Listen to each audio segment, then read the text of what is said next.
આજરોજ હનુમાન જન્મોત્સવ નિમિત્તે શ્રી ચમત્કારિક દાદાના સાનિધ્યમાં સવારથી જ ભાવિક ભક્તોનો અવિરત પ્રવાહ છે। ત્યારે હનુમાન મંદિર દ્વારા આજે સવારથી જ વિવિધ ધાર્મિક ઉત્સવો ઉજવવાનું ચાલુ છે, જેના ભાગરૂપે અત્યારે ધ્વજારોહણ આપણે જેએમજે ગ્રુપના મયુરધ્વજસિંહ જાડેજા પરિવાર તરફથી ધ્વજારોહણનો કાર્યક્રમ હતો। ત્યારબાદ 12 થી 5 વાગ્યા સુધી અન્નકૂટ દર્શન, ત્યારબાદ સાંજે 7 વાગે મહાઆરતી અને મહાપ્રસાદનું ભવ્ય આયોજન કરવામાં આવ્યું છે।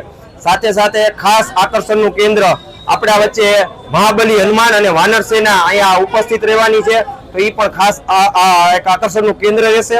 અને સાથે સાથે સાંજે અંદાજિત 10,000 થી વધારે ભાવિક ભક્તો માટે મહાપ્રસાદનું આયોજન કરેલ છે। અને મુખ્ય વાત એ છે કે આજે જે લાઈવ કોન્સર્ટ અમે જયેશભાઈ દવે ગ્રુપ તરફથી રાખેલ છે, તેમાં હજારો ભાવિક ભક્તો ઉમટશે અને સમૂહમાં હનુમાન ચાલીસાના જે પાઠ કરશે એ આજે આકર્ષણનું કેન્દ્ર હશે। અને સર્વે ભાવિક ભક્તોને અમે ચમત્કારિક હનુમાનજી મંદિર કમિટી દ્વારા અહીંયા સાંજે ખાસ મહાપ્રસાદ લેવા માટે પધારે એવી અમે નિમંત્રણ આપીએ છીએ।